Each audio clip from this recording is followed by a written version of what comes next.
మన నాయకుడు కేసీఆర్ గారు సారు ఇచ్చిన హామీలు కాదు, చెప్పని విషయాలను కూడా అనేకం చేసి పెట్టిండు కేసీఆర్.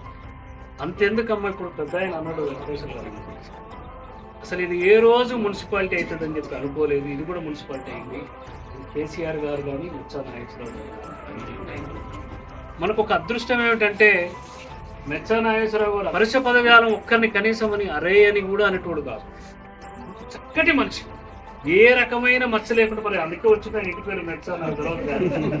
ఏ రకమైన మచ్చ లేదు. ఇప్పుడు జిల్లాలో మంత్రులు ఉన్నారంటే తెల్లారి నుంచే సంపాదన మొదలుపెట్టిండు. అన్న ఎప్పుడు అన్నట్లుగా అనపడదు. కేసీఆర్ గారు ముఖ్యమంత్రి ఉన్నప్పుడు ఏ రోజైనా కానీ నా నియోజకవర్గానికి ఏమి ఇస్తారు మీరు, నేను ఏం తీసుకుపోతా, నా ప్రజలకు ఏం తీసుకురావాలని మున్సిపాలిటీని తీసుకొచ్చి సెంట్రల్ లైటింగ్ ఇచ్చిన ఆయన అన్నం తెచ్చాను. సో ఆయన ఏం అట్లా పనిచేసిండు, జిల్లాలో ఉన్న మంత్రులు కానీ ఎమ్మెల్యేలు కానీ పనిచేస్తున్న పేరు మీకు తెలుసు. ఇప్పుడు మనకు ఎన్నికలు వచ్చాయి. ఈ ఎన్నికలలో మనకు ప్రధానమైన అస్త్రం ఏంటంటే కేసీఆర్ గారు. తెలంగాణ ఎవరు తెచ్చినామో కేసీఆర్ గారు తెచ్చారు.